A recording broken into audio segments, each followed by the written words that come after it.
साथियों, जय मूल्यवत।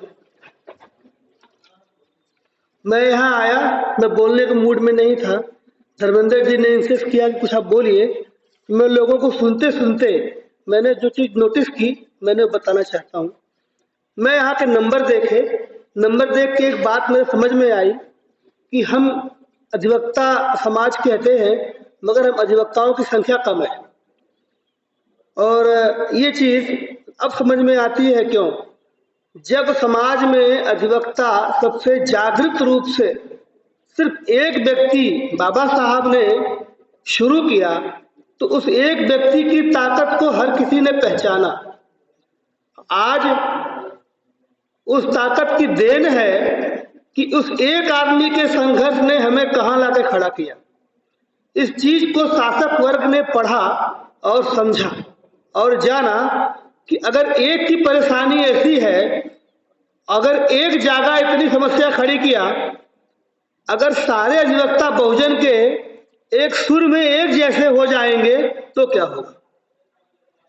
तो उन्होंने एक काम किया, उन्होंने अधिवक्ताओं का एक संगठन बनाना शुरू किया, जैसा आप जानते हैं।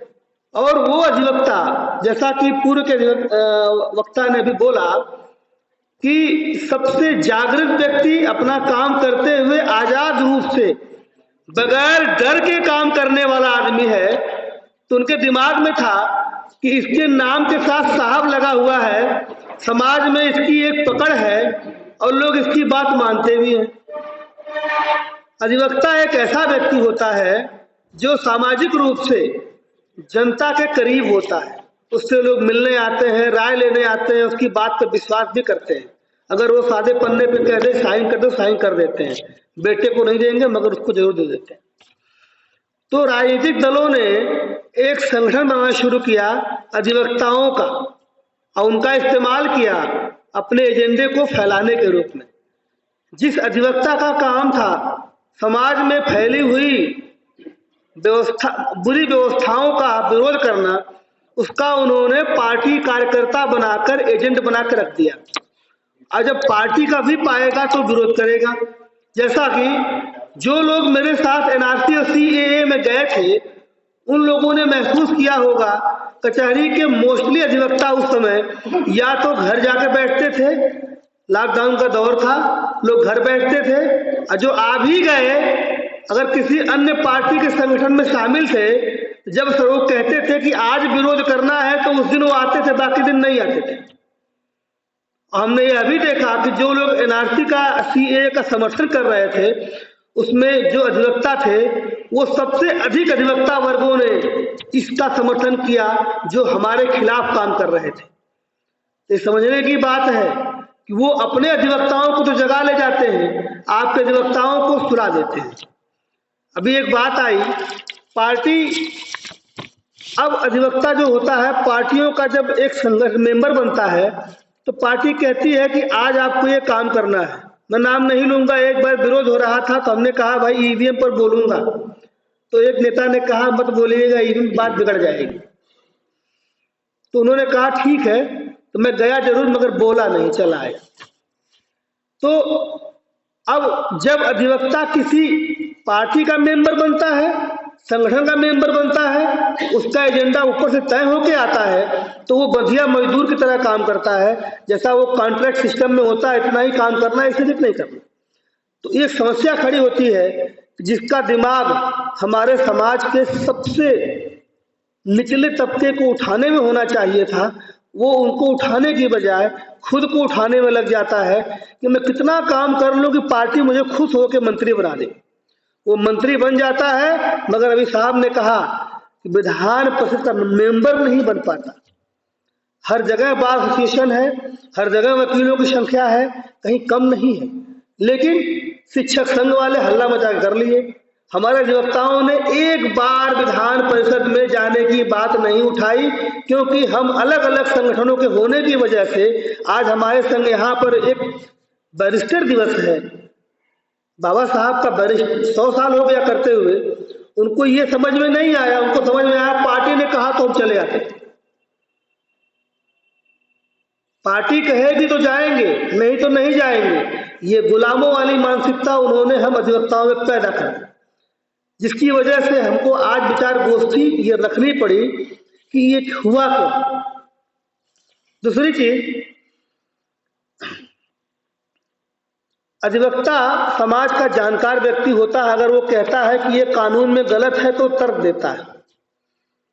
हम लोग क्या करते हैं, पार्टी कहती है कि नहीं सही है तो उसका कुतर्क देता है। यानी टीवी डिबेट में आता है, आपने गौर किया होगा, बहुत से लोग आते हैं, वो क्या बोलते हैं, वो पार्टी के एजेंडे पे खड़े हैं, उसी पे अड़े हैं, ऊपर नीचे नहीं होते। वो जानते हैं गलत है, मगर गलत को गलत कहने की हिम्मत उनके अंदर नहीं होती। ये गुलामी वाली मानसिकता उन्होंने हमारे में पैदा की।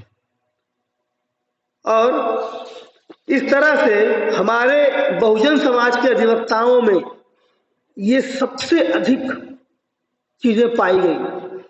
जब हम उनको एनआरसी सीएए समझा रहे थे तो हमारे कई अधिवक्ता थे, धर्मेंद्र जी भी जानते होंगे, कई लोगों ने कहा वो तो मुसलमानों के लिए है, मुसलमान विरोध कर रहा है। मैंने उनसे एक सवाल पूछा, अगर तलवार में दो धार हो, वो दाएं जाए चाहे बाएं जाए, वो किसको काटेगी? कहा जो सामने पड़ेगा उसको काटेगी। हमने कहा एनआरसी सीए जो धारी तलवार है, आज मुसलमानों को काट रही है, कल तुम्हारी गर्दन भी काटेगी। तो हम लोग 100-125 गांव में गए, पता लगा कि उस गांव में वकील साहब भी लोग रहते हैं, मगर कोई बोल नहीं रहा है। एक गांव में हम जमालपुर में गए, वहां रिटायर्ड एसडीएम साहब बैठे थे और मेरे साथ जो वो कार्यक्रम वाले गए थे, उनको ये बात बुरी लगी कि मेरे घर के बगल में ये आदमी आके बोल रहा है। तो उन्होंने मुझसे पूछा, mister what are you doing here? हमने कहा जगा रहा है एनआरसी ये पर। तो उन्होंने कहा अरे ऐसे कैसे, मैं था या बताया क्यों नहीं? हमने कहा अगर आपने ये काम किया होता तो ऐसे गांव में क्यों आता? मैंने कहा if you have done this work why I come here. उसको समझ में आया कि नहीं, इससे बतियाना ठीक नहीं है। कहा ठीक, कोई बात नहीं है, मैं बाद में देख लूंगा। उनका ठीक। तो ये जो चीज अभी जो ये सोच है, हमने 100 गांव में देखने के बाद मेरा सबसे अधिक दिमाग खुला जब मैं एनआरसी सीएए पर लोगों से चर्चा करता था। तो अधिवक्ताओं के अच्छे अच्छे ज्ञान को देखकर मुझे बड़ी हैरत होती थी। उन्होंने कानून नहीं पढ़ा। यहाँ बैठे हैं रविंद्र यादव एडवोकेट बैठे हुए हैं, इन्होंने मेरे साथ 1 महीना इसी पर चर्चा करी। परिणाम सामने था कि आज हमको इस गोष्ठी की रखना पड़ा कि बैरिस्टर दिवस पर हमने ये मुद्दा रखा। सवाल ये है कि हमको अब जरूरत है अधिवक्ताओं को सही बात बताकर सही रास्ते पर लाने की, ताकि एक अकेले अधिवक्ता ने देश को हिला दिया, दुनिया को हिला दिया। हम तो आज बहुत सारे हो गए हैं और इसके लिए मैं खुद हर काम छोड़ के आया। और मैं जानता हूं कि जितने लोग अधिवक्ता बैठे हैं उनको मैं नहीं कह रहा, जो नहीं है, जो छूट गए हैं, उनको लेके आना है, उनको बताना है कि हम अधिवक्ता हैं, हम समाज के सबसे सजग प्रहरी साबित होते हैं। और आज़ादी की लड़ाई ले लो, चाहे दुनिया में कहीं भी ले लीजिए, अधिवक्ताओं ने ही क्रांति की है।